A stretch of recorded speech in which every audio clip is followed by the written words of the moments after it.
नमस्कार, स्वागत है आप सभी का एसएससी एक्सपर्ट के इस यूट्यूब चैनल पे।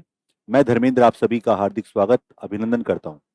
दोस्तों, आज से हम शुरू करने जा रहे हैं मैथ्स की पीवाईक्यू सीरीज। सबसे पहले शुरुआत में हम डिस्कस करेंगे उन सभी क्वेश्चंस को जो जो हमारी एजुकेटी जो हमारी है, उसने लास्ट टाइम जो एग्जाम लिया था उसमें किस तरह के हमारे प्रश्न थे वो पूछे थे। तो मैं आपको पहले बताऊंगा कि किस तरह के प्रश्न पूछे गए हैं, उनका जो स्मार्ट सॉल्यूशन क्या हो सकता है और उसको आप कैसे अप्रोच कर सकते हैं। तो हम पीवाईक्यू क्वेश्चंस के बेसिस पर हम सीखने वाले हैं। पर मैं आपसे कहूंगा कि इस सीरीज को पूरा देखेंगे तो आपको लगेगा कि क्वेश्चन इजी भी आते हैं, टिपिकल भी आते हैं और मॉडरेट भी आते हैं। कुछ क्वेश्चन होंगे जो कैलकुलेटिव भी होंगे। तो आज के सेशन में हम वो क्वेश्चन भी करेंगे जो कैलकुलेटिव आपसे पूछे गए। तो एग्जाम के जो क्वेश्चंस पहले आए हुए हैं उन सभी का सॉल्यूशन आज के हम सॉल्यूशन वीडियो में करने वाले हैं और कोशिश करेंगे कि हम उन सभी का बहुत इजी सॉल्यूशन कर पाएं, जिससे एग्जाम में जो हमारे पास टाइम बाउंडेशन है उस टाइम बाउंडेशन में हम मैक्सिमम क्वेश्चन सही कर सके। तो शुरुआत करना चाहूंगा मैं आज के सेशन की, और इस सेशन आप लोगों के लिए बहुत बेहतरीन होने वाला है। आप सभी पहले तो चैनल से जुड़ जाइएगा। इसके अलावा अगर आपको वीडियो पसंद आए तो आप इस वीडियो को अपने दोस्तों से जरूर शेयर करिएगा। कमेंट करके बताइएगा कि आपको कौन सा पार्ट जो है सबसे बढ़िया लगा और किस क्वेश्चन में आपको और अधिक जानने की जरूरत है। ठीक है दोस्तों, तो शुरुआत करेंगे, स्टार्ट करेंगे पहले क्वेश्चन के साथ। तो पहला क्वेश्चन है कि आपको दे रखी भिन्न, और आपसे पूछा गया है कि भिन्न का आरोही क्रम ज्ञात करें। देखो, भिन्न को करने के कई तरीके होते हैं। भिन्न डिपेंड करता है क्वेश्चन किस फॉर्म में दिया है। जैसे लिखा हुआ है 5/9, 4/7, 3/5 और 2/3। ये बहुत छोटे छोटे नंबर दिए हुए हैं। जब बहुत छोटे नंबर दिए हो ना, तो ज्यादा कुछ नहीं करते हम लोग। हम क्या करते हैं, इन नंबर्स की पॉइंट में वैल्यू निकाल लेते हैं। जैसे 5/9, जिसमें 5 में 9 का भाग लगाएंगे तो 0.55 हमारे पास होगा। ठीक है, 4/7 की बात करेंगे तो 4 में 7 का भाग लगाएंगे तो 0.57 हमारे पास होगा। ऐसे अगर मैं बात करूं 3/5, 3/5 का मतलब 0.60, और उसके बाद 2/3 जिसका मतलब 0.66 इसका मान होगा। अब ये नंबर ऐसे थे क्योंकि बटे में जो नंबर लिखे हुए थे इनका भाग लगाना मेरे लिए बहुत आसान था, क्योंकि मुझे टेबल याद है। मेरे लिए का मतलब है कि आपको आती है, क्योंकि जब आप परसेंटेज पढ़ेंगे, आप सीखते हैं तो अभी चीजें पढ़ते हैं कि 9 का डिवाइड करने पर क्या आएगा, 5 का डिवाइड करने पर क्या आएगा। तो ये बहुत सारी चीजें जो प्रैक्टिस में होती है। बाकी इसके अलावा भी हम इसको करने के कई तरीके देखते हैं, जिसमें हम अंश और हर का जो अंतर होता है वो समान करते हैं। जैसे इनका अंतर कितना है 4, इनका अंतर कितना है 3, इनका अंतर कितना है 2, इनका अंतर कितना है 1। इन सबका अंतर समान कर दो। समान कैसे, 4, 3, 2, 1 का लघुत्तम ले लो, वो आएगा 12। तो सबका डिफरेंस 12 बना दो। तो आप वो भी कर सकते हैं। ठीक है, इसके अलावा ये बेस्ट है। आपसे पूछ रहा है आरोही क्रम, तो सबसे छोटा कौन है बेटा, 0.55। 5/9 कहाँ है, पहले ऑप्शन में है और उसके अलावा सी में है। उसके बाद 5/9 के बाद अगर बात करें तो उससे बड़ा कौन है, 0.57। तो ये है 4/7। तो फर्स्ट नंबर ऑप्शन आंसर है। मतलब आपको बहुत ज्यादा नहीं जाना इसके अंदर, यानी पूरे सॉल्व करने में आपको समय खराब नहीं करना। कोशिश करने की ऑप्शन को साथ लेके चले दिमाग में, क्योंकि आंसर ऑप्शन में ही होगा भाई। अगला है, ये देखो क्वेश्चन एग्जाम में आया था, सीधा सीधा क्वेश्चन है। लिखा हुआ है 2.5 + 3.6 - 1.9। सिंपल है, 2.5 का मतलब क्या होता है, 2.5।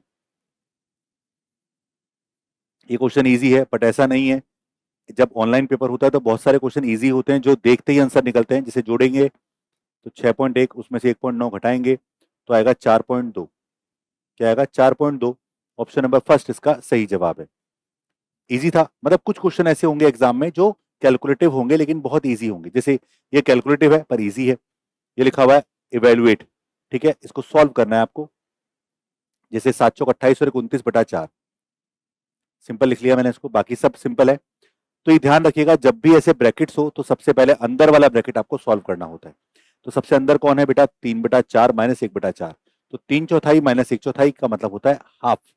क्या होता है, वैसे तो 2/4 होगा, 2/4 होगा, मतलब हाफ हो गया। तो हाफ इससे गुणा होगा क्योंकि ब्रैकेट के बाहर मल्टीप्लाई है। -5/6 डिवाइड 1/3 माइनस 1/2 गुणा 1/2। तो क्या आएगा बेटा, 1/4 आएगा। ये आपको दिमाग में कैलकुलेट करना है।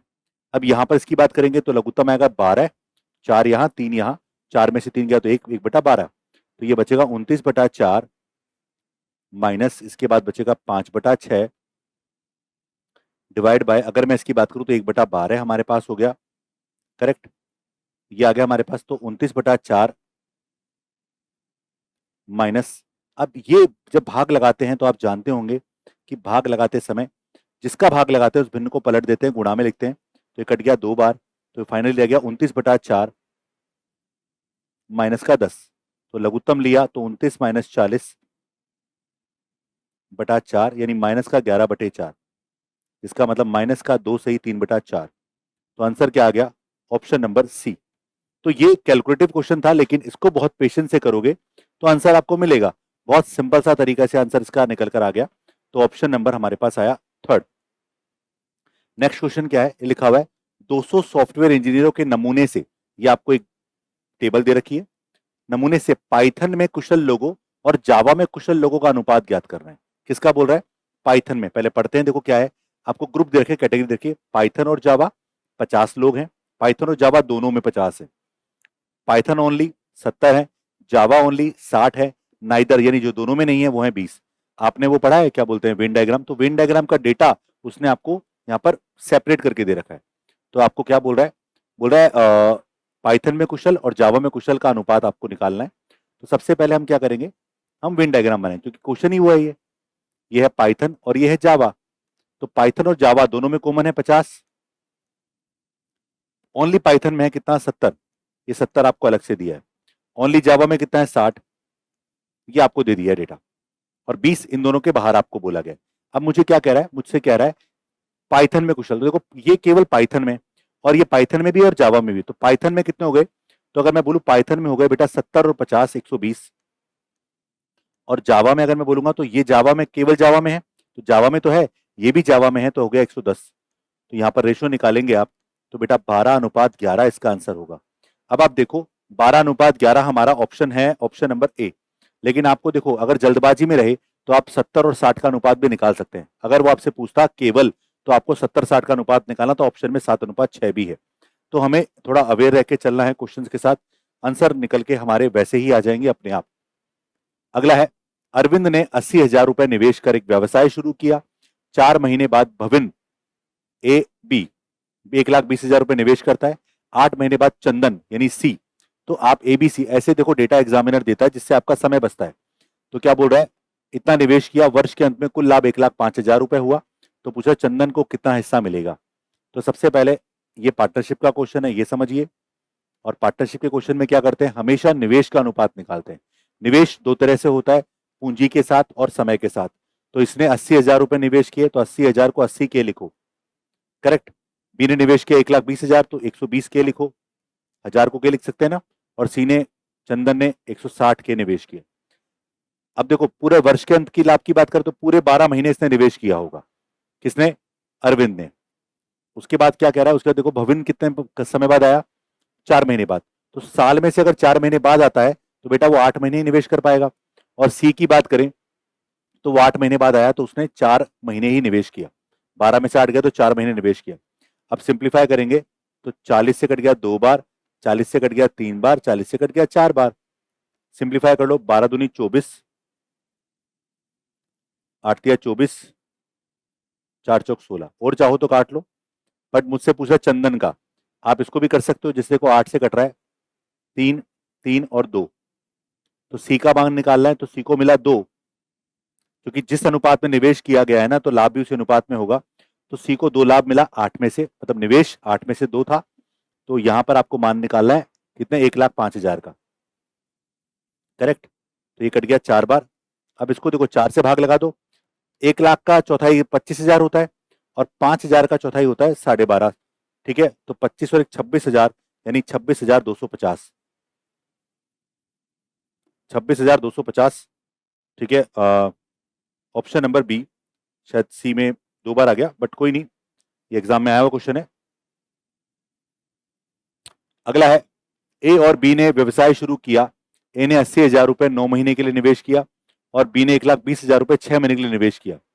बोला 45,000 के लाभ में बी का हिस्सा क्या है? ये फिर पार्टनरशिप का क्वेश्चन हमारे एग्जाम में आया था। ये मुझे डेट तो याद नहीं है, लेकिन ये पिछली बार प्री में आया प्रश्न है ये। तो 80,000 रुपए 9 महीने के लिए, और बी ने 1,20,000 रुपए 6 महीने के लिए निवेश किया। तो देखो 8 नाम 72, 12 छिंग 72, सेम हो गया, तो 1:1 हो गया। यानी प्रॉफिट में भी अनुपात क्या होगा? सेम होगा। मैं आपके सामने टिपिकल क्वेश्चन भी लाऊंगा धीरे धीरे, बट आपको मैं बता दूं एग्जाम में बहुत बार ऐसा होता है कि बहुत क्वेश्चन बहुत इजी आते हैं। 22,500 यानी ऑप्शन नंबर डी। करेक्ट। तो चीजें सरल हैं, प्रैक्टिस ज्यादा जरूरी है। जितने ज्यादा क्वेश्चन से आप प्रैक्टिस करके गुजरेंगे उतना आपके लिए आसान रहेगा, क्योंकि एग्जाम में पैटर्न क्लियर होना चाहिए दिमाग में कि क्वेश्चन पढ़ते पता चल जाए इस तरीके का क्वेश्चन है, तुरंत कर लिया उसको सॉल्व। अगला है 100 और 250 के बीच वे सभी पूर्णांक जो 11 से विभाज्य हैं, यानी 11 से डिविजिबल नंबर कहां से कहां तक, 100 के बाद और 250 से पहले औसत निकालना है। तो 100 के बाद अगर मैं बोलूं तो सबसे पहला नंबर जो होता है 11 से डिवाइड वो होता है 110, उसके बाद 121, 11 बढ़ाते जाओ 132। अब लास्ट नंबर निकालना है 250 से पहले। तो 250 से पहले कैसे निकालेंगे, तो आप 250 में 11 का भाग लगाओ और देखो लगभग भाग कितनी बार जा रहा है। तो 11 दूनी 22, करेक्ट। कितनी बार गया बेटा, 22 है ना, 2 बार चला गया, बचेगा 3, 11 दूनी 22। तो इसका मतलब ये है कि 250 से पहले 22वां मल्टीपल होगा 11 का, ठीक है। तो 11 गुणा 22 कर लो आप, तो आएगा 242। तो ये सीरीज आ गई आपके पास जो कि 11 से डिविजिबल है। अब मैंने सीरीज पूरी क्यों नहीं निकाली, क्योंकि मुझे एवरेज पूछ रहा है। और आपको एक बात बता दूं मजे वाली, कि अगर ये सीरीज आप देखोगे तो ये समांतर श्रेणी है, और समांतर श्रेणी का एवरेज निकालना बड़ा आसान है। कैसे, first number plus last number. अगर समांतर श्रेणी है तो first number plus last number जोड़कर 2 का भाग लगा दो, तो दोनों को जोड़ेंगे तो 352 डिवाइड बाय 2 यानी आएगा 176। इसका राइट आंसर है ऑप्शन नंबर ए। ये समांतर श्रेणी थी। वैसे अगर आप इस सीरीज को पूरा लिख लोगे तो सबसे बीच में जो नंबर आएगा वही आपका आंसर होगा। इसके अलावा अगर मैं बात करूं, एक जरूरी बात जो है कि भैया यहां से यहां तक कितने टर्म से उस पर डिपेंड करता है। अगर मान लो यहां से यहां तक टर्म की बात करें, जैसे यहां तक 22 टर्म है, सुनना मेरी बात, और इससे पहले कितनी टर्म थी, 9 टर्म्स थी। 250 तक कुल मिलाकर 22 नंबर थे। देखो इसका स्मार्ट तरीका भी बता रहा हूं।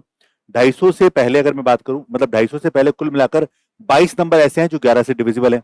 और 100 से पहले अगर मैं बात करूं तो 100 से पहले बेटा 9 नंबर है। इसका मतलब यह है कि 100 और 250 के बीच में 13 नंबर बचेंगे। और 13 का मतलब है विषम संख्या, 13 का मतलब विषम, यानी विषम काउंटिंग है।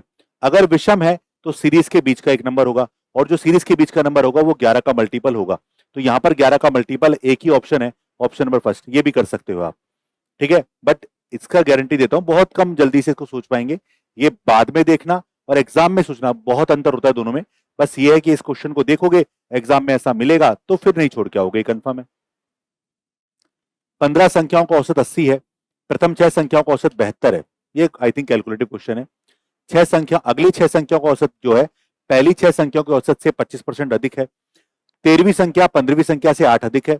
14वीं संख्या 15वीं संख्या से 10 कम है। तो 13वीं और 14वीं संख्या का औसत क्या है आपसे पूछ रहा है।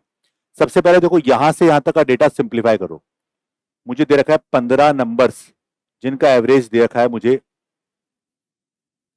कितना, ये दे रखा है बेटा 80। फर्स्ट 6 का एवरेज वो दे रखा है 72। नेक्स्ट 6 का एवरेज वो दे रखा है। अब देखो नेक्स्ट 6 का एवरेज जो है 25% ज्यादा है पहले 6 से। तो पहले 6 का एवरेज 72 था, अब 72 का 25% निकालेंगे तो एक चौथाई आएगा। एक चौथाई का मतलब हो गया कितना, 72 का एक चौथाई होता है 18। तो 18 बढ़ के हो गया 90। अब इस 15 में से 12 संख्याएं तो आपको बता दी हैं, बची 3 संख्याएं कौन सी, 13वीं 14वीं और 15वीं।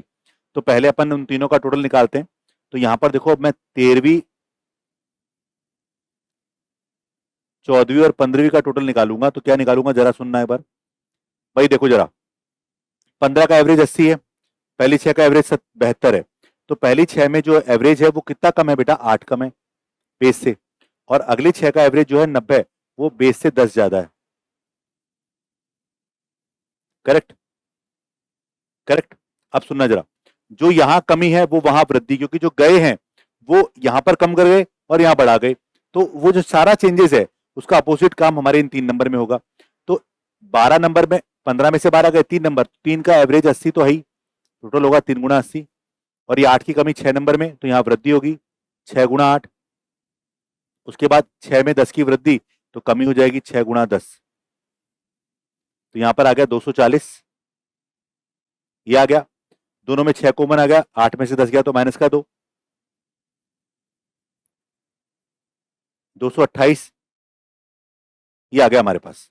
अब ये तीनों संख्याओं का टोटल आ गया हमारे पास। अब देखो यहां पर क्वेश्चन में क्या कह रहा था कि 13वीं संख्या 15 से 8 ज्यादा है और 14वीं संख्या 15 से 10 कम है, तो 15th मान लो, पहले 15th मान लो x, तो 14th क्या होगा, 13th मान लो पहले, तो 13th नंबर क्या होगा, 13th होगा बेटा x माइनस या x प्लस 8, प्लस है ना, अधिक है, और 14th जो नंबर है वो यहां पर क्या होगा बेटा, x माइनस 10, ये 14th होगा। अब इन तीनों का टोटल करोगे तो वो बराबर आएगा 228 के, करो टोटल, x x x तो आएगा 3x, 8 और 10 यानी माइनस का 2 बराबर 228, तो यहां पर 3x बराबर आ गया 230 और x का मान आएगा 230 बटा 3। चलो सॉल्व बाद में करेंगे। पूछ क्या रहा है, 13वीं और 14वीं संख्या का एवरेज, 13वीं और 14वीं दोनों का एवरेज निकालना है। तो एवरेज के लिए दिमाग लगाओ डायरेक्ट यहीं पर, दोनों को जोड़ेंगे 2x आएगा, माइनस का 2 आएगा, और दो संख्याएं, दो का डिवाइड करोगे तो x माइनस 1 फाइनली रह गया। तो x का मान निकाल लो यहां पर 76.66, तो आ गया 76.66 माइनस का 1 यानी 75.66 है क्या ऑप्शन में, ऑप्शन नंबर सी। 67 लिखा है बट 66 हमने ऑलमोस्ट ले लिया, तो डेफिनेटली ये वाला हमारा कंसेप्ट हमारे लिए इजी हो गया है। आई थिंक यहां पर आपको कोई डाउट, कोई दिक्कत नहीं आई होगी और आएगी भी नहीं। यानी मेन चीजें आपको समझना है, कॉन्सेप्ट फंडामेंटल क्या है। कोई राशि चक्रवृद्धि ब्याज पर 5 वर्षों में दुगनी हो जाती है, वह राशि अपनी मूल राशि का 8 गुना होने में कितना वर्ष लेगी, आपसे पूछ रहा है। चक्रवृद्धि ब्याज पता है क्या कहता है, चक्रवृद्धि ब्याज कहता है कि हमेशा काम जो लेटेस्ट वैल्यू उसमें होगा। कैसे, जरा सुनो। मैंने एक बैंक वाले को 1 रुपए दिया, बैंक वाले ने मुझे कहा कि मैं आपका जो पैसा है वो 5 साल में डबल कर दूंगा, तो मैंने उसको 1 रुपए दिया, तो उसने 5 साल में 1 रुपए का डबल कर दिया 2। यानी अब चक्रवृद्धि ब्याज क्या कहता है, अगली बार ये 2 रुपए प्रिंसिपल बनेगा। कैसे बनेगा, अब वो मेरे पास 2 रुपए लेकर आया, तो मैंने क्या कहा, एक काम कर, तू 2 रुपए वापस ले जा, तो वो 2 रुपए फिर ले गया और उसने फिर 5 साल जाके इसको 5 साल में दुगना कर दिया, तो 4 कर दिया। अब मुझे तो 8 चाहिए था क्योंकि 8 गुना बोला है, भाई मूल राशि का 8 गुना बोला है, तो मूल राशि तो अपन 1 मानी। अब मैंने 4 रुपए को फिर 5 साल लगा दिया, तो इसका दुगना होने में कितना हो गया बेटा, 8 हो गया। तो आप देख सकते हैं कि 1 से 8 पर जाने में आपको समय कितना लगा, वेट किया 5, 10, 15 साल, कितना समय लगा, 15 साल इसका सही जवाब है। तो मैंने कहा ना, जब आपके 25 क्वेश्चन एग्जाम में होंगे तो बहुत क्वेश्चन तो ऐसे होंगे जो आपको ढूंढने हैं। अगर आपको लगता है आपकी स्पीड बहुत अच्छी नहीं है तो पहले तो वो क्वेश्चन करो जो क्वेश्चन देखते ही क्लिक हो रहे हैं। अगला है कि कोई राशि 2 वर्षों में 6600 रुपए और 3 वर्षों में 7920 रुपए हो जाती है। ये हो जाने का मतलब क्या है, हो जाने का मतलब है ये मिश्रधन है, अमाउंट है। आगे बोल रहा है चक्रवृद्धि ब्याज पर मूलधन कितना है। तो पहले सीआई का फंडामेंटल देखो, अभी मैंने जो बताया वही है कि मूलधन मान लो अपना पी है। अब इस पी को आपने निवेश किया, 1 साल बाद ये कुछ बन के निकला, इसको 1 साल और लगाया होता तो ये बनता 6600 रुपए, और 1 साल और लगाओगे बेटा तो ये कितना बनेगा बेटा, 7920 रुपए। भाई 2 साल का अमाउंट और फिर 3 साल का अमाउंट, ये आपको दिया हुआ है, करेक्ट। अब आगे सुनना, प्रिंसिपल 1 साल बाद ये हुआ, 1 साल और लगाया तो 1 साल बाद ये हुआ, और 1 साल और लगाया तो इस वक्त ये हुआ, तो एक वैल्यू यहां से यहां पहुंची, तो बताओ कितने रुपए बढ़ाती है। सीआई में हमेशा ध्यान रखना, जो टुकड़ों में ब्याज मिलेगा वो पिछली वाली वैल्यू पर मिलेगा। तो यहां से आपका रेट निकल जाएगा, क्योंकि 1300 रुपए ब्याज, 1320 रुपए ब्याज है किस पर, 6600 पर, तो आपने ब्याज निकाला, कट गया तो आएगा 20%, तो रेट आ गया 20%। अब आपको एक्चुअल प्रिंसिपल निकालना है, तो दो तरीके हैं, रेशो पे चले जाओ, या फिर अगर मैं बात करूं प्रिंसिपल 2 साल बाद 6690 रुपए है, तो रेशो पे चलते हैं, चलो इजी भी है, प्रैक्टिस होगी आपकी पहले से। 1/5 नहीं है तो सिखाएंगे आपको। तो इसका मतलब है प्रिंसिपल अगर 5 रुपए है तो बेटा अमाउंट है 6 रुपए, 5 पे ब्याज मिला 1, 6 हो गया। 2 साल की बात करेंगे, 2 साल ही क्यों कर रहा हूं, क्योंकि मेरे पास 2 साल का अमाउंट है, वैसे 3 साल का भी है, बट मैं अगर एग्जाम में ये सब काम करूंगा तो बेवकूफी करूंगा, खुद के लिए वैल्यू बढ़ा रहा हूं, कैलकुलेशन में खुद को दिक्कत आएगी। तो इसका मतलब है 25 रुपए 2 साल बाद 36 हो जाएंगे 20% की दर से, पर 36 जो रेशो में है वो 6600 के बराबर है। तो प्रिंसिपल निकालना है आपको, 3600 जो है ना बेटा 6600 जो है ना वो 36 के बराबर है और आपको 25 की वैल्यू निकालनी है।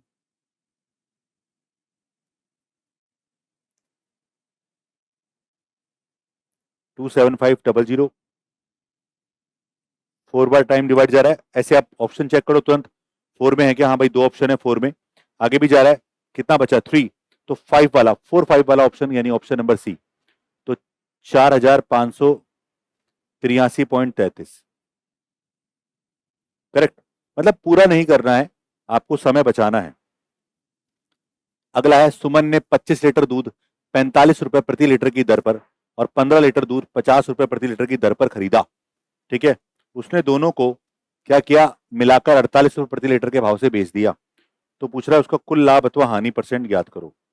अब सबसे पहले तो 1 किलो का, या तो 1 किलो पर लाभ हानि निकालो, और लाभ हानि पूछ रहा है रुपए में, क्योंकि देखो रुपए में लिखा हुआ है। तो इसको कैसे मिलाएं जरा सुनना। तो सबसे पहले देखो एक बार, एक दूध तो है 25 लीटर, एक दूध है 15 लीटर, आपको ओवरऑल कितना एवरेज पड़ रहा है वो निकालना है। तो पहले काम करो, नंबर छोटा कर लो। तो ये हो गया 5, ये हो गया 3, 5 से काट दिया ना। तो ये है 45 रुपए लीटर, ये 5 लीटर 45 के हिसाब से, और ये 3 लीटर 50 रुपए के हिसाब से। तो कुल निकालो जरा।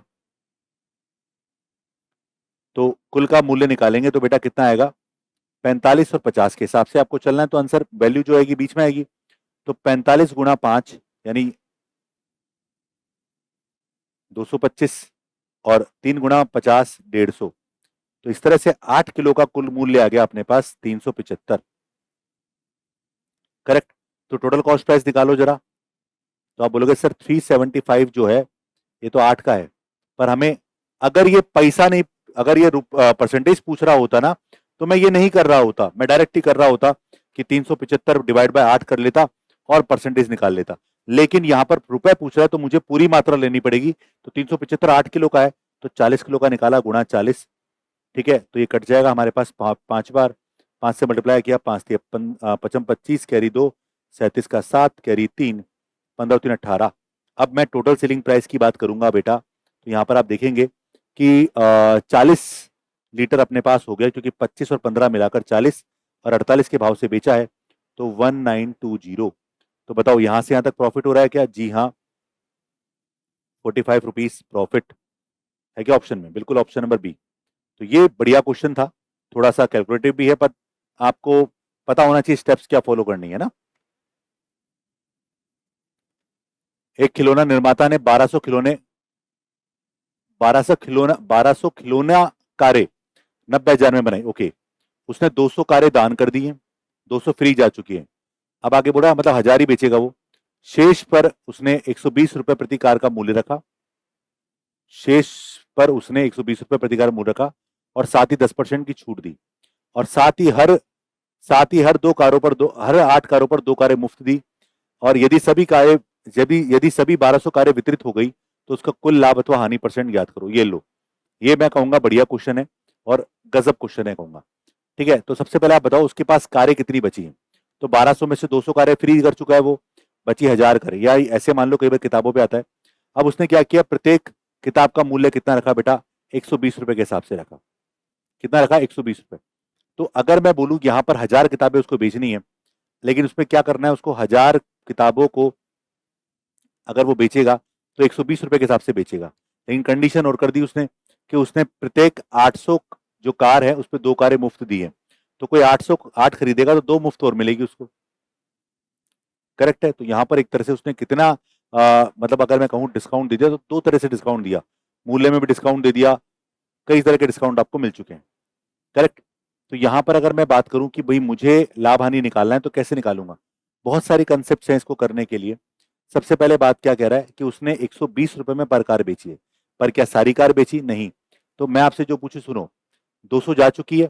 अब इसका मतलब है कि 10 जो कार है उसका सेलिंग प्राइस कितनी कार के बराबर होगा? 8 कार के। 8 कार के, क्योंकि 2 मुफ्त है, तो हर 10 में 2 कार मुफ्त हैं, तो 8 कार आपको पड़ेगी।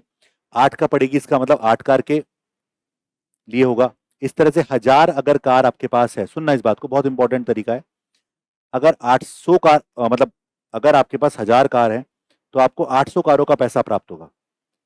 करेक्ट। और एक कार का पैसा कितना है? 120 रुपए। करेक्ट। ये हमारे पास कुल हमारे पास क्या आ गया? वैल्यू आने वाला है। लेकिन इसमें आप उस क्वेश्चन ने आपको इस पहले कहा है कि इस पर भी आपने 10% की छूट दी है। ठीक है। अब 10% छूट दी है बेटा, तो वो उसको 90% में बेचेगा। बस यही आपका फंडामेंटल था। तो ये आपका टोटल सेलिंग प्राइस है 1000 कार का। अब आपको निकालना है तो रेशो भी निकाल सकते हो, जैसे मैं रेशो से कर रहा हूं।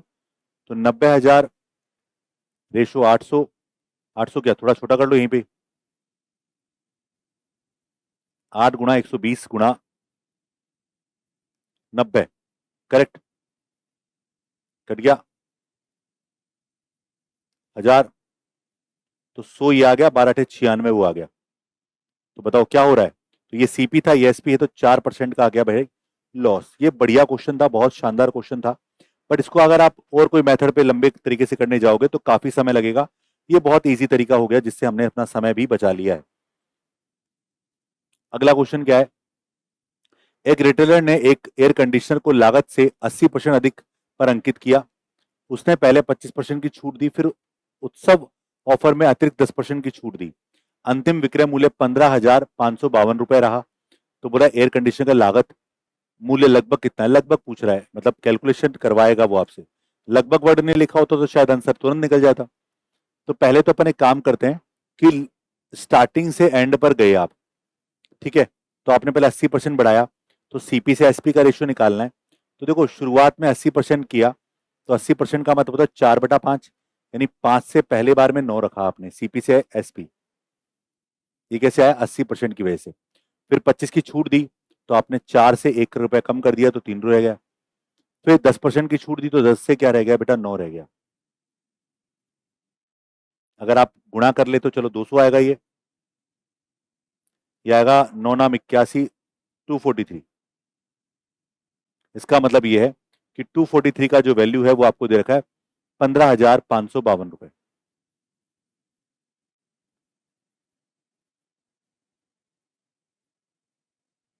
इंटू 200 का वैल्यू निकालना है।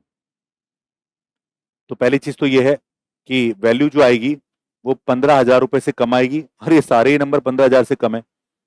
ठीक है। अब आपको पहले तो थोड़ा आइडिया ले लो, देखो नजदीक पहुंचने का तरीका बता रहा हूं।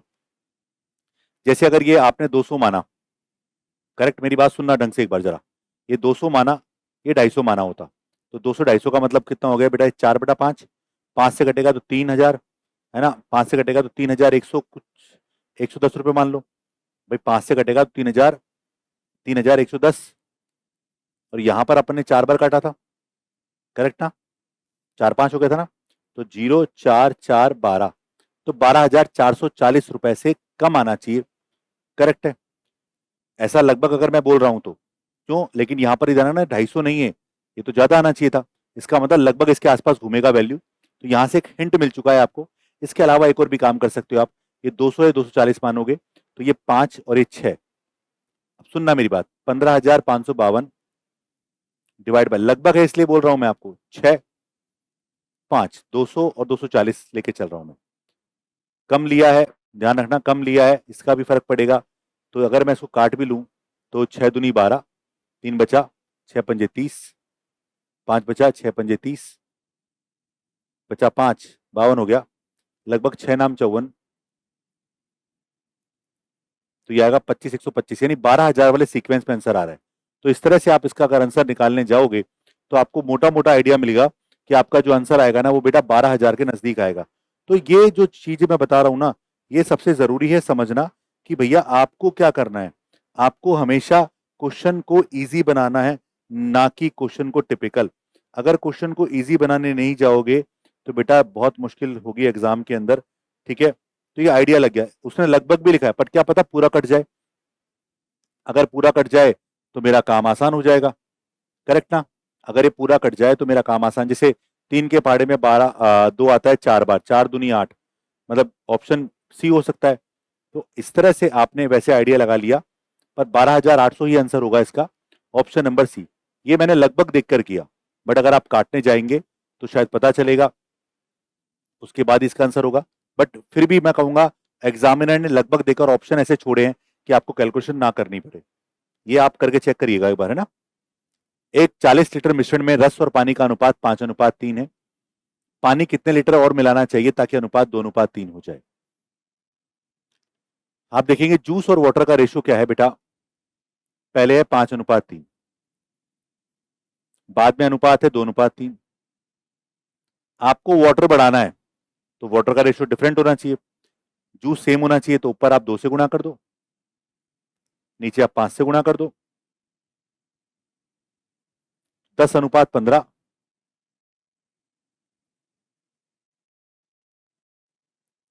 10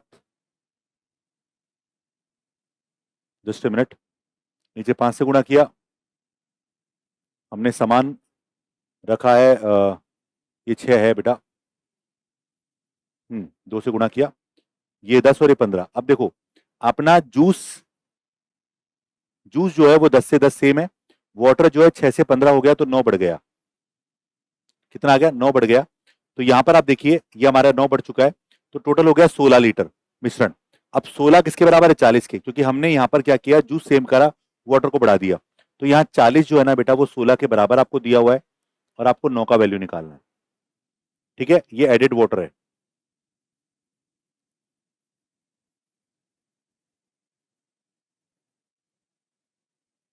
चार से काटा 4 बार, 4 से काटा 10 बार, 90/4, 90 का चौथाई यानी आधे का आधा, ऑप्शन नंबर बी 22.5। ए अकेले 15 दिनों में कार्य पूरा कर सकता है और बी 20 दिनों में, दोनों मिलकर 4 दिन काम करें तो कितना काम शेष रहेगा, शेष पूछ रहा है। ये तो बहुत इजी है, ए 15 दिन में काम करता है, बी काम करता है 20 दिन में। एलसीएम लिया 15 और 20 का तो आएगा 60, ये आएगा 4, ये आएगा 3, करेक्ट है। तो हुआ 7, तो एक दिन में 7 काम होता है, ये कार्य क्षमता है, एक दिन में 7 काम हुआ, तो 4 दिन का काम पूछ रहा है। क्या पूछ रहा है बेटा, 4 डेज वर्क। तो 4 दिन का काम, 7 चौक 28 काम हो गया। अब शेष काम कितना बचा, रिमेनिंग वर्क अगर मैं निकालूं तो 60 में से 28 काम हो गया। अब यहां पर शेष काम जो निकालना है ना आपको, वो शेष काम के लिए एक बात समझनी है आपको, कि शेष काम आपको भिन्न में पूछा है। आपको कैसे पता भिन्न में पूछा है, क्योंकि यहां पर आप ध्यान रखिए, आपने 60 एलसीएम लिया, कोई बच्चा 120 ले सकता है, कोई 180 ले सकता है, कोई भी ले सकता है, तो हमेशा फ्रैक्शन में वैल्यू सेम ही आएगी। तो 32 काम बचा आउट ऑफ 60, तो 4 से काटा 8/15,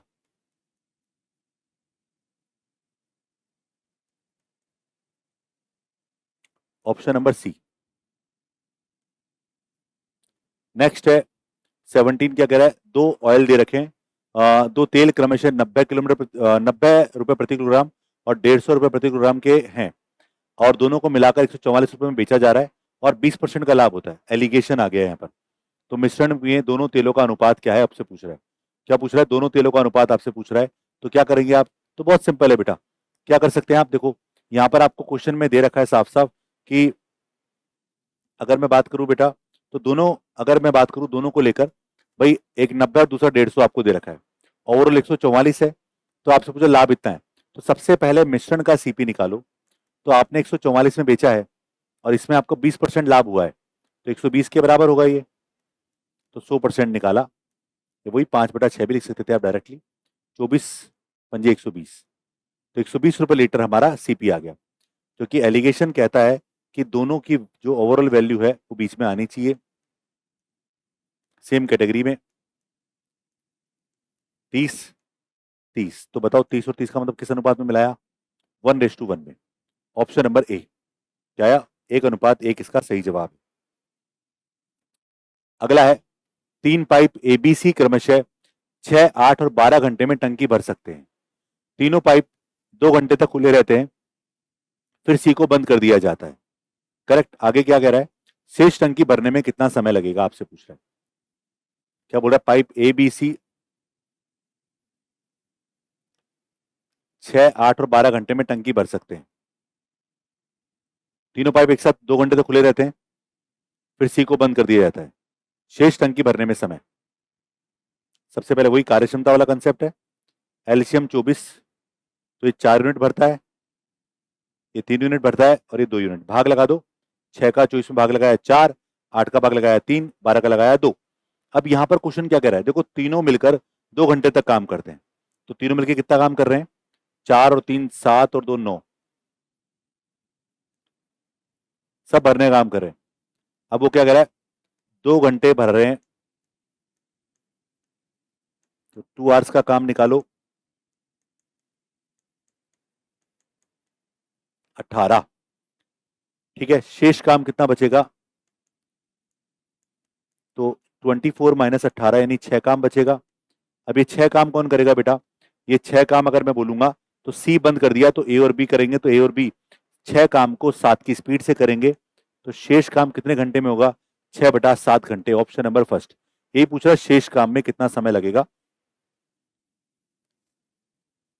अगला है, एक बुलेट ट्रेन 240 किलोमीटर प्रति घंटे की औसत गति से 30 मिनट में एक दूरी तय करती है। मरम्मत के कारण दूरी 20% बढ़ जाती है। ठीक है, आगे क्या लिखा हुआ है, मरम्मत के कारण, मतलब मरम्मत का मतलब हो सकता है कि कहीं और घूम के जा रही हो, तो ट्रेन को पहुंचने पर नई औसत गति कितनी होनी चाहिए, ओके, समय पर पहुंचने के लिए। तो यहां पर ये मरम्मत का मतलब इसमें लिखा हुआ है, ये एग्जाम में क्वेश्चन आया, इंग्लिश में सीधा लिखा हुआ है, क्या लिखा हुआ है, डिस्टेंस इंक्रीज बाय 20%। हो सकता है रास्ता चेंज हो गया हो, इंग्लिश में प्रॉपर लिखा हुआ है कि bullet train covers distance in 30 minutes at 240 kilometre per hour. ठीक है, यानी कोई डिस्टेंस उसने ट्रेवल किया है, और वो जो ट्रेवल किया है 240 की स्पीड से ट्रेवल किया है, अब दूरी जो है वो 20% बढ़ गई है, तो उसको समय पर पहुंचना है। ठीक है, इसका मतलब टाइम कांस्टेंट है, क्या है बेटा, टाइम कांस्टेंट है। सुनना, इफ टाइम इज कांस्टेंट, भाई आपके पास समय सेम है, तो अगर समय सेम है तो डिस्टेंस का रेशियो क्या हो गया, डिस्टेंस 20% बढ़ गया, तो 20 का मतलब 1/5 यानी 5 से 6 हो गया डिस्टेंस। बेटा स्पीड भी क्या होगी, 5 से 6 हो जाएगी, और अगर स्पीड 5 से 6 हुई तो पहले स्पीड 240 थी, तो अगर 5 का मान 240 आपको दिया हुआ है पहले की स्पीड, तो 6 का वैल्यू निकालेंगे। करेक्ट है, तो सीधा कर लो, 240 डिवाइड बाय 5 गुणा 6, 48 इंटू 6, तो आएगा 288, ऑप्शन नंबर डी, 288 किलोमीटर प्रति घंटा। ये नई चाल आ गई इसकी, क्योंकि उसमें कंसेप्ट क्या था, टाइम जो है वो बाउंड था, दो कार एक्स और वाई 360 किलोमीटर दूर से चलती है, यदि वे आमने सामने चले तो 4 घंटे में मिलती है, और यदि वे एक ही दिशा में चले तो 12 घंटे में मिलती है। तो एक्स की गति क्या है आपसे पूछ रहे हैं। अगर, जैसे सुनो, दोनों अगर अपोजिट डायरेक्शन में आती हैं, तो दोनों अपोजिट डायरेक्शन में एक साथ आ रही हैं तो सापेक्ष चाल से आएंगी।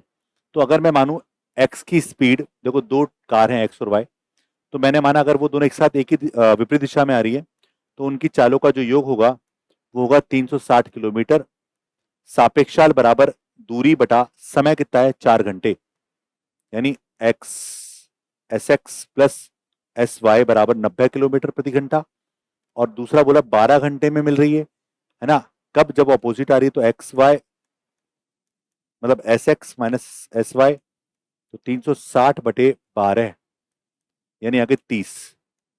अब आपको इन दोनों इक्वेशन को सॉर्ट करना है, एक्स की स्पीड निकालनी है, दोनों को जोड़ लो, कट जाएगा तो एस एक्स जोड़ेंगे तो 120 आएगा, 120/2 यानी 60।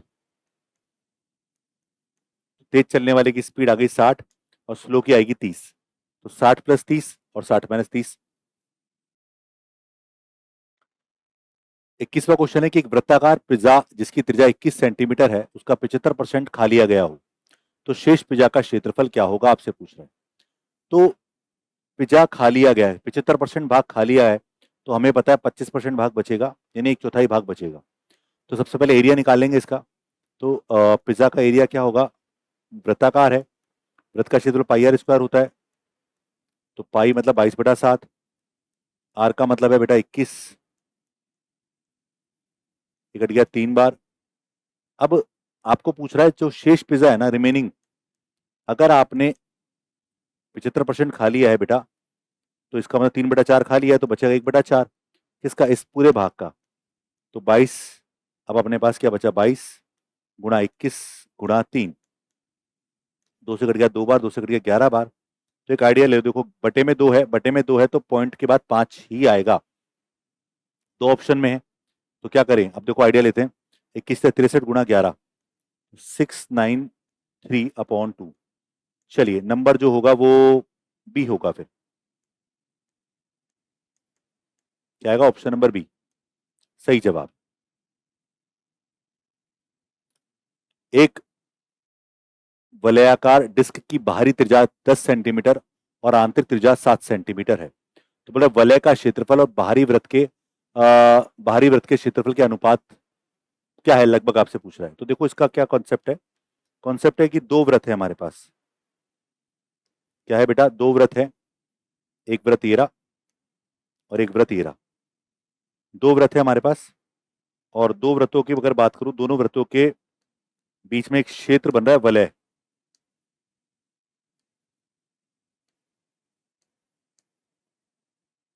अब बोल रहा है एक की त्रिज्या, बाहरी त्रिज्या 10, बाहरी त्रिज्या 7 है, तो वलय का एरिया क्या होगा। तो पहले वलय का एरिया निकालोगे तो पाई आर स्क्वायर बाहरी क्षेत्रफल माइनस भीतरी क्षेत्रफल। तो जब वलय का एरिया निकालते तो पाई कॉमन आता है। इसका जो एरिया है उसका अनुपात आपको निकालना है किसके साथ, बाहरी वृत्त। तो बाहरी वृत्त का क्षेत्रफल अगर मैं निकालूंगा तो क्या आएगा, पाई आर स्क्वायर, तो वही 10 का स्क्वायर सीधा, पाई दोनों में कट जाएगा। तो यहां पर देखो 10 का स्क्वायर कितना हो गया, 100 माइनस 49, यह आ गया 51, और यह आएगा 100। तो लगभग अगर मैं पूछूं तो 50 से 100 हो रहा है, यानी ऑप्शन नंबर फर्स्ट लगभग पूछा है। लगभग आंसर आएगा 1:2। एक साइकिल के पहिए की त्रिज्या 35 सेंटीमीटर है, एक चौड़ाई घुमाव में उसकी परिधि का कितना परसेंट भाग तय होता है। ये अपने पास एक तरह से पहिया है, ये पहिया वृत्ताकार होता है, आप जानते हैं। इसकी त्रिज्या 35 आपको दे रखी है, इसका एक चौथाई घुमा हुआ। एक चौथाई का मतलब हो गया भाई कि ये हिस्सा यहां से यहां तक इतना ही घूमा, मान लो आप, पूरा नहीं घूमा, यानी इतना हिस्सा जमीन पे टच कर रहा है, इतना ही घूमता है। तो बोला कितना भाग तय कर रहा है। अगर ये हिस्सा जमीन पे जाएगा तो ये भाग यहां से यहां तक क्या होगा, ये अगर पूरा अपने पास देखो, अगर आप इसको ढंग से देखो तो ये पूरा अपने पास क्या है, पूरी परिधि है। तो इसका मतलब अगर मैं बात करूं एक चौथाई भाग की, तो एक चौथाई दूरी तय करेगा। इसका मतलब कितना होगा बेटा, 1/4 यानी 25%। तो इसको करने की जरूरत नहीं है। तो 1/4 भाग अगर इसको बोलेंगे जिसका मतलब होगा 25%, इसका सही जवाब होगा। रेखा y बराबर एम एक्स प्लस 5 बिंदु 1 8 से गुजरती है। एक रेखा दे रखी है y बराबर एम एक्स प्लस सी का फॉर्मेट होता है, सी का मान 5 दिया हुआ है। कोई बिंदु है 1 और 8 से गुजरती है। अगर कोई रेखा किसी बिंदु से गुजरती है ना, कभी भी गुजरेगी, तो वह रेखा उस बिंदु को हमेशा सेटिस्फाई करेगी। अगर कोई रेखा किसी बिंदु से गुजरेगी ना बच्चे, तो वह उसे सेटिस्फाई करेगी ही करेगी। तो इसका मतलब यह है कि एक बिंदु 1 और 8 हमने जो यहां रख दिया, गुजरेगी, सेटिस्फाई करेगी। तो यहां पर y बराबर एम एक्स प्लस सी, यानी एम एक्स प्लस 5, और ये पहला निर्देशांक जो होता है वो हमारा x का मान होता है, दूसरा वाला y का मान होता है। तो y का मान 8 रख दो और x का मान 1 रखोगे तो m गुणा 1 प्लस 5, करेक्ट। तो यहां पर 5 माइनस हुआ, तो 8 माइनस 5 यानी 3। तो m का वैल्यू आ गया 3, क्योंकि गुणा में 1 था, फर्क नहीं पड़ेगा। ठीक है, चलिए एक और अंतिम प्रश्न। यह 31 का क्यूब प्लस 18 का क्यूब माइनस 37 का क्यूब प्लस 210 का मान ज्ञात करो। अब ये अगर आप देखो तो एक तरह से A cube plus B cube plus C cube का फॉर्मेट सा तो है, लेकिन आई थिंक बहुत टिपिकल लग रहा है, क्योंकि आगे 3ab तो नहीं है। तो ऐसे क्वेश्चन को करने के लिए सबसे बढ़िया है डीएस ले लो आप। डीएस मतलब अंकों का योग। जैसे 3 और 1 4, सॉल्व तो कौन करेगा एग्जाम में, किसके पास टाइम है। 3 और 1 4, 4 का क्यूब करेंगे 64, 64 का मतलब होता है 1, 6 और 4 10, 10 का डीएस होता है 1। अंकों को जोड़ते चलो, यहाँ पर 8 और 1 9, कितना हो गया, 8 और 1 9 का मतलब 0, तो 0 को छोड़ दो उसको आप। उसके बाद इसकी बात करेंगे, 7 और 2 9, बचा 1, 1 का क्यूब करने पर 1 ही आएगा, तो माइनस का 1। और ये हमारे पास क्या आएगा बेटा, 210 का डीएस आएगा 3, तो इसका डीएस आ गया 3, पॉजिटिव में है 3। अब पता नहीं आंसर क्या होगा, बट वो आगे की बात है, आगे चेक करते हैं। अपने ऑप्शंस पे चलते हैं, देखो किसमें 3 आ रहा है, प्लस में। तो 6 और 3 9, 8 और 1 9, इसका डीएस आ गया 0, माइनस का 0। अगर माइनस में 0 है तो एक तरह से मान लो ये 0 है, तो दूसरा डीएस इसका 9 बचना चाहिए, क्योंकि दोनों का सम आपको 9 बनाना है। 8 और 1 9, ये माइनस का 6 हो गया, तो यहाँ माइनस का 6 आ रहा है, इसका मतलब अगर मैं बैलेंस देखूं तो यहां पर कितना बचना चाहिए अपने पास, 3, क्योंकि अगर माइनस में है तो आप एक काम करो, उसमें 9 जोड़ के देख लो। करेक्ट, तो ये हमारे पास आ गया 3, यानी ये हो सकता है आंसर हमारा। अगला देखो, 4 और 5 9, 7 और 2 9, बचा 4, तो माइनस का 4 बचेगा, पर प्लस में करना है तो 9 जोड़ दो, ये बचा 5, नहीं है हमारा, वहां 3 आ रहा है, और ये आ गया 9, ये आ गया माइनस का 5, तो इसमें आप 9 जोड़ दो तो क्या बचेगा, प्लस का 4। तो अल्टीमेटली कौन सा ऑप्शन है, ऑप्शन नंबर बी। तो ये बड़ा ही प्यारा, बड़ा ही शानदार क्वेश्चन है। तो ऐसे क्वेश्चन अगर आपको प्रैक्टिस में करने हैं तो मैं आपसे कहूंगा कि आप चैनल को ज्वाइन करिए, ठीक है। और डीएस के बारे में मैं आपको शुरुआत में बताऊंगा हमारे कोर्स में कि कैलकुलेशन को कैसे फास्ट करते हैं। अभी आज के लिए इतना ही। अभी मैं आप लोगों से विदा चाहूंगा, और आप इस सेशन को पूरा देखिए, अपने दोस्तों से शेयर करिए और हमें बताइए आपको कैसा लगा। धन्यवाद, थैंक यू सो मच।